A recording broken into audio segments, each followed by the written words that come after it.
The building of Trump Tower was the true art of the deal. Saving money was the key. Chapter 1. Hire the cheapest demolition contractor you can find, even though he has little experience. Trump hired William Kosicki, whose principal business was window washing.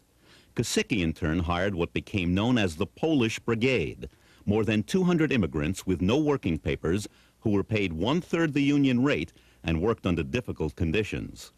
Years later, deny you ever knew they were there, even though you visited the site. They were sleeping in the building. They had no protective equipment. All the OSHA requirements were being ignored. They had no masks. They had no gloves. They were stripping wires with their bare hands, hot electrical wires. Chapter 2. Don't tell anyone that the building contains asbestos. The reason? Asbestos is costly to remove and dispose of. Trump says he isn't legally responsible. The law says he is. With the danger that was involved in working there, because all the wires, a lot of construction, it was covered with asbestos.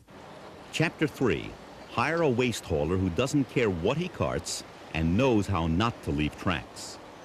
Trump's demolition contractor got Eddie Garofalo, identified by law enforcement officials as mob-connected. In August of 1990, while reportedly cooperating with federal authorities investigating racketeering in the construction trades, Garofalo was shot to death gangland style in his driveway. In the dead man's pocket, a wad of cash and a high-rated comp card for the Trump Taj Mahal. Chapter 4. When the demolition begins, appear to be public-spirited. Promise artifacts from the building to the Metropolitan Museum of Art. Chapter 5. Jackhammer the artifacts when you learn the cost of saving them. The demolition contractor allegedly said that it was going to take a long time or a longer time to take those heavy panels down, and before anybody could make a decision, Trump apparently gave the orders to have them demolished. Chapter 6. Threaten the lawyer that the Polish illegals hire after your cheap contractor defaults on paying them. Make sure that the threats aren't traceable in case the guy isn't scared off.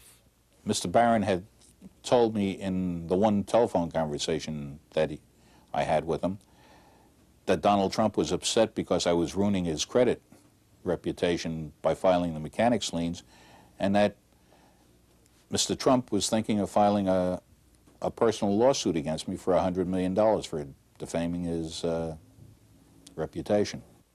It turned out that Mr. Barron was Donald Trump's favorite alias. When this was revealed, Trump said, "What of it? Ernest Hemingway used the pen name, didn't he?" Chapter 7.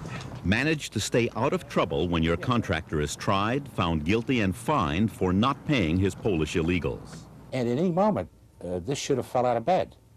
Now, the people you got to ask the questions through is over in Newark, New Jersey, in the Department of Justice, where, interestingly enough, Donald's sister worked.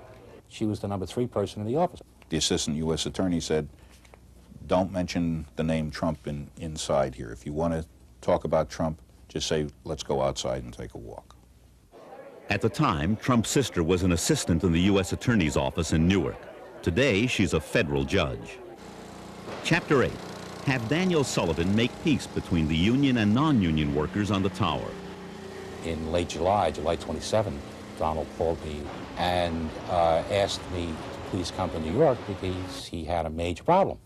The employees he represented on the demolition of the Bonwit Teller building were going to hang one of his vice presidents, Tom McCary, off the building. Prevent the hanging, but a decade later face legal charges that you defrauded the union pension and welfare fund. What do you think? You got to beat this right, Donald? Chapter 9. To build the largest concrete structure in New York City, turn again to Roy Cohn. Cohn is also the lawyer for the New York crime boss who controls the concrete business. Payoffs from contractors are dropped off at Cohn's office, so he may get paid twice for his services here. But then, you get who you pay for. Conclusion. In every respect, the building was pure Trump. Behind every facade, another facade. When you're going to spend the kind of money that we've spent on a building, where we spend for the finest marble, for the finest bronze, for the finest everything else, you have to be careful, to be perfectly honest, because it really does add to your risk. And we decided to go absolutely first class all the way, and it's something we're very happy that we did. He calls it Trump Tower. It's money power that'll get you up where you want to be.